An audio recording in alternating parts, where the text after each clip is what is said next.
heart attack. Fast, fatal, hard impact. Past painful scars, in fact, I blast tasteful bars and pass. I back up my actions, fact, don't ask, grab reactions, jacked, attack with every word, then act with class as they hear me snap. I got nothing to lose, cause I fought and felt the bruise. Now I'm not the one confused, call the shots and they produce. I ain't lost, I'm finally loose, pick a new submerged juice. I need the views to boost me to a new abuse of being used. Everybody wants a piece now, y'all can rest in peace now. You're dead to me, so peace out. Remember you're discreet now, get ready for defeat now.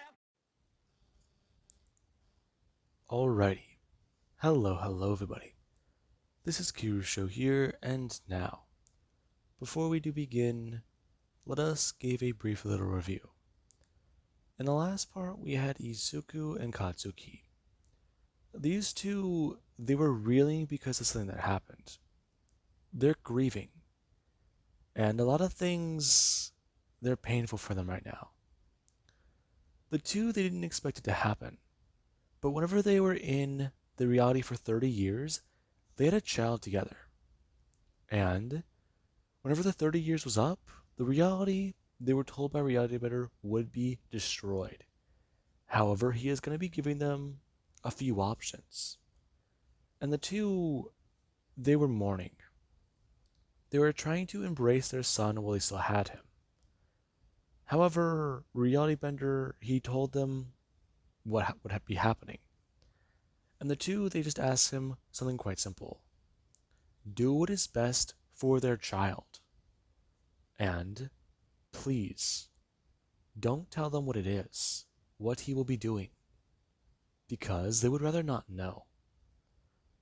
And right now, they're both in pain, and they're both grieving somewhere. And we actually do have over Bakugo and Izumi.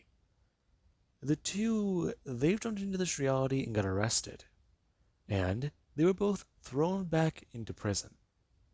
Now, it wasn't very easy for these two. They didn't exactly know what was happening. However, whenever things started to go through due process, they began to understand. In this reality, both Bakugo and Izumi are wanted for murder. And the two, they're still considered to be at large. Bakugo, he's very lucky. He's being sent to a prison he escaped from. And he is getting a harder sentence. And the judge, he's a lot more concerned. They want Bakugo to try and confess to some murders that may have happened while he was escaped.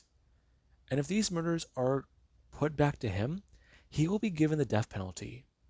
No ifs, ands, or buts about it. And there actually is Izumi, who she is getting almost the exact same charges.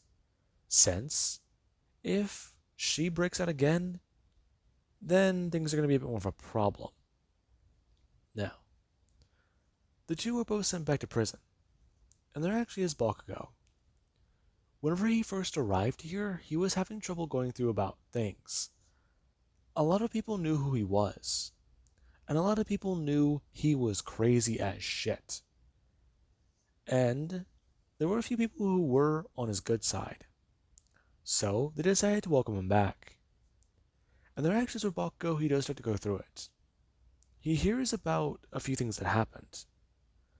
Apparently last week, a guy got thrown into solitary confinement because he nearly beat a man to death. And he's having trouble discovering what's going on. Bakugo, he's just trying to think about how to get out of here. 10 years in this reality. Okay, so that's not too good. He needs to find a way to break out of here and get to Izumi.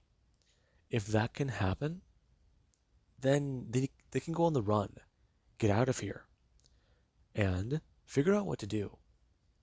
And there actually is today, where Bakugo, he actually is sitting down outside, and he is trying to go over a few things in his head. As while he is sitting down, he actually does look around, trying to see a few people who he might be able to actually talk to. And there actually is where he does get to spot somebody he didn't expect. He's working out, and right now, he is just being by himself. and Bakugo, he would go to walk over. Him walking up and asking the man if he jumped to this reality recently. The man turning around, and Bakugo does see Deku. And the look on Deku's face, Bakugo can already tell. He must have been here for a while. The look in his eyes, it's one that he knows very well. Hey, Izuku. Hi, Bakugo. It's good to see you again. It's, been a few months. Wow. Really? That's how long it's been for you? Yeah. Yeah. Um, how long have you been gone? It's been a lot longer. I haven't seen you in 30 years. Oh, fuck. Is that how long you've been here? Nope. Been here for about a month. Trying to go through a few things. That's all. The last reality I was in was how long I was there. 30 years. Me and Bakugo. Me and Katsuki. Right. Right. So, how are you? I'm not doing so hot. I'm going through a bit of things. Trying to figure them out. Really? Yeah. Just, leave me alone, man. Alright? Just, I can't think, okay? What happened? A lot. But I don't want to talk to you about it. Okay? Okay, fine, fine. I get it. But just listen. If you need to talk to me, you know I'm here now. Sure. Whatever.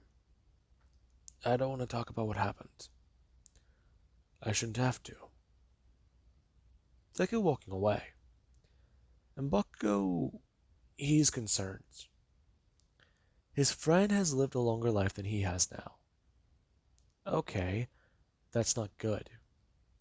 He was okay with him spending a lot of time in one reality. However, now it's happened to Izuku. Their friendship is very strained. I mean, somewhere in the past, the two, they stopped really talking, if you can really even say it that way. I mean, the time they did spend together, they were trying to solve what was going on, figure out what the hell is happening in this madness. And all before that, things were just normal for them. They were normal teenagers with superpowers. However, Bakugo, if he's right, in reality, all the time he has lived, he would be somewhere around 40, 50 maybe? And that's just putting it lightly. In reality, he's probably older. But that's just what he does know. And that's just what his memories do tell him.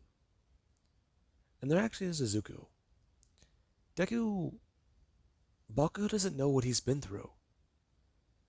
Deku could have been through something fucked up for those 30 years. And that's why he doesn't want to talk. Okay, that makes sense. So maybe he can try and warm up to his friend again. Maybe that's why he was put here with him. Okay. But if we're here together, does that mean... Now, we'll actually cut over to a different place, where Izumi and Bakugo, both of the two are there. Izumi, whenever she arrived here, she found Bakugo very quickly. She was by herself. She didn't really seem to do too much. And whenever she was doing something, a lot of people were very careful to avoid her. Because she's a psycho. The reason why she's in here is a lot. And a lot of people, they would prefer to avoid the crazy bitch. Now, the fact is, she's silent, and she never speaks to anybody. In fact, the only time she's ever really spoken a word is whenever people have to ask her questions, members of authority. And there actually is whenever Zumi just walk directly up and sit next to Bakugo. Her going to ask her friend how she's been whenever she does look up. And there is actually the look in Bakugo's face. Bakugo, she's grieving. And Izumi, she doesn't understand. There's a lifeless expression in her eyes. And it worries her. I mean, what is she gonna do? Her friend, what has she been through? And there actually is Bakugo, who would go to directly turn and stand up before going to walk away. And Izumi, she is somewhat annoyed by that. And her friend, that is just what she doesn't know. And she does try to somewhat repeat the process. Whenever there's free time, trying to talk to Bakugo. Whenever they're out, getting physical activity, trying to talk to Bakugo. Whenever she can, she always does try to talk to her best friend. However, she just hasn't said a word. And there actually is today. It's been almost a month. And Izumi, she does finally try to ask Bakugo why the hell hadn't she responded. And Bakugo, she's finally gonna look up. So you're finally gonna look at me. Thank you. So, what happened to you? I've been trying to talk to you, but you're not listening to me. I know. Oh, there you are. Where have you been? It's been a while. I know. I'm sorry. I can't deal with it right now, okay? Deal with what? The stress? Bakugo, I know things are crazy, but what happened to you? I mean, you have me worried. Did you guys jump from the foundation to here? Have you guys been here long? No? Izuku's locked up somewhere else. I know that much. And we came here recently. I'm sorry, Izumi. I can't look at you right now. Why not? I don't want to talk about it. Okay? Just leave me alone and let me grieve. Grieve? Are you okay? No, I'm not. I'm not, Izumi. I just spent some 30 years somewhere, and I just lost something precious to me. Okay? I don't want to talk about it, so please leave me alone. Okay? Okay, okay. I understand.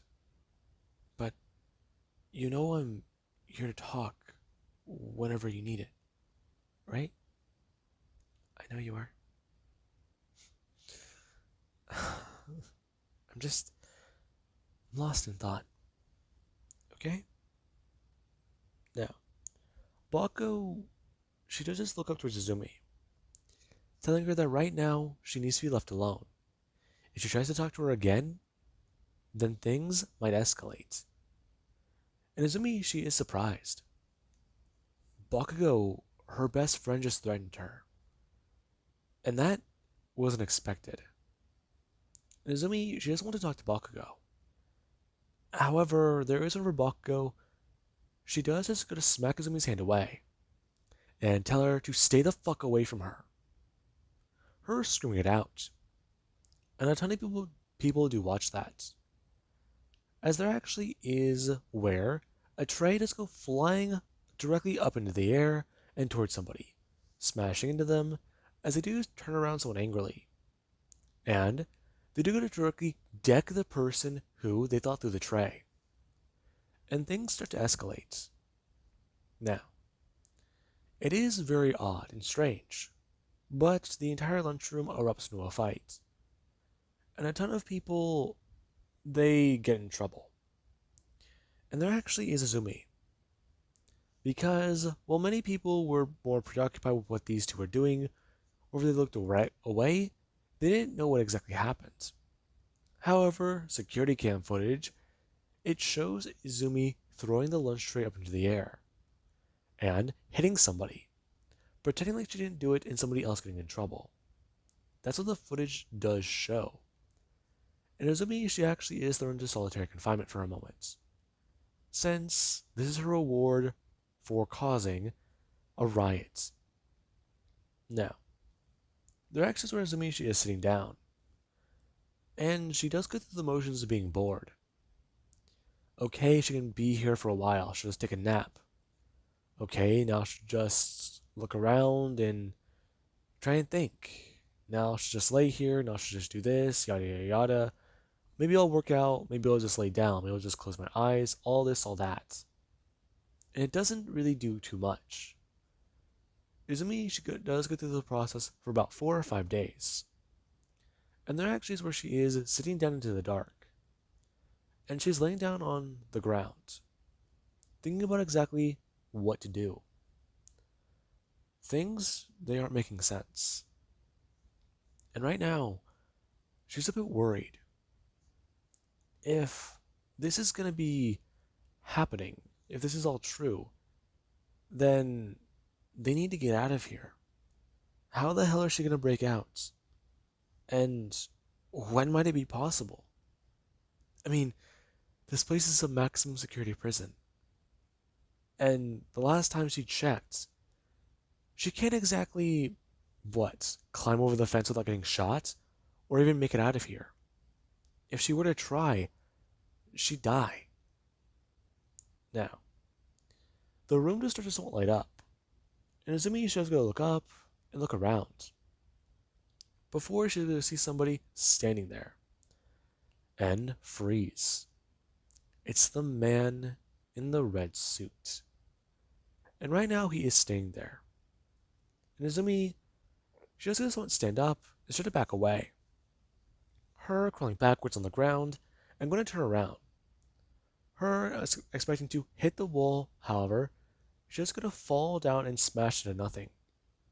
Her hitting the ground and then looking around again.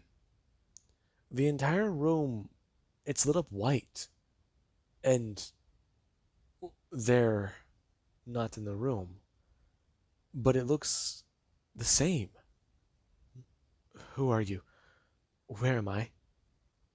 Okay. Calm down and listen.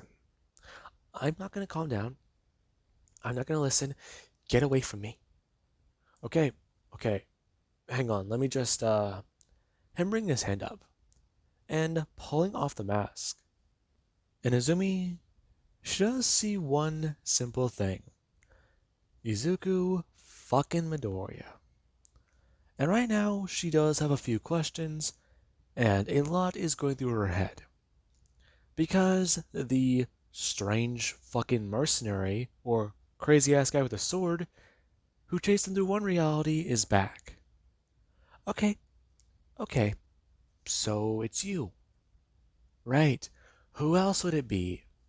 Of course. Okay, I know you have questions, but I'm here to help. The last thing I want to hear from another version of myself is I want to help. Okay. Let me guess. You're here to kill me? No. I'm actually here to help. If you were here to help the first time, then why did you have the swords? I was told to distract you. Really, you were told. By who? You already know who. Him. Right. Okay. So, let me guess. Where are we? You're another version of me with reality bending powers, is that right? No. Huh? I mean, technically yes, but no. All I really have is immortality and the, well, invisible backpack. Or, what's the right word for it? I can pull any object I want to out of nowhere. It's basically essentially a magic bag of holding. Okay, so why are you telling me this? Okay, listen. Him grabbing at his waist, pulling it up, and talking about how, here. Uh, what is this? Okay, here's how it works. You know you're in a story. Uh-huh. And anything you wish to have in your possession, weapons, foods, alcohol, rare materials, weapons, other stuff, imagine it and pull it out of the bag. It'll come out. Okay, so what should I do with it? Okay, you know you're in a story. Think about it like this. This is quite literally a MacGuffin, a problem solver. And it's the best thing you have right now. Because otherwise you are going to spend 10 years in prison. And your friends are going to slowly lose their fucking mind. Why? Oh, there's a lot of reasons. I'm not going to pry into their shit. But just know it's bad. 30 years with monsters. And other stuff. Okay, so how exactly does this work?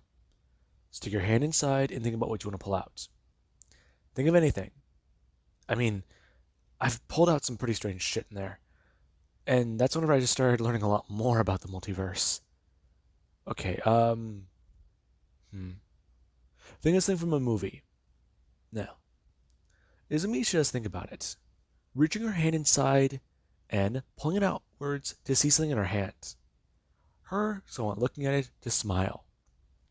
And then actually is where Shio's gonna reach down to the bag and try to look for something better. Since, right now she's being given something unique. And it is very strange. And we actually do have upwards outside of the story, or outside of the world, where a few people are sitting around. Okay, so did you really think that that was a good idea? I don't know. I'm still processing it. But he said that this was allowed. Yeah, he did. But he said that he's going to do something else. Because of this. What exactly is he going to do? I don't know. And that's what does concern me. So, he's going to do something that we don't know about. Is it going to hurt us? It shouldn't, right? Okay, well, I'm way too curious to see how this plays out. Now, Izumi just busted out of prison. And whenever she does so, she does do it in spectacular fashion. Since she picked out something that she saw in a horror game. And right now, she is going to be using it to break out. And the creature, it is going to be helping her out quite a bit. Since whenever she does break out of prison, a lot of stuff goes wrong. A lot of people are confused. And the fact is, there is now a monster here. And Izumi shows ride this thing out after kidnapping Bakugo and taking her away from this place. And a lot of people, they're just trying to process what just happened. Since a strange entity or monster or machine, wherever that was, it just stole two inmates and flew out of prison. And right now, that is the issue. And with that being said, I do hope you guys enjoyed. And have an amazing day. I'll catch you guys in the next part.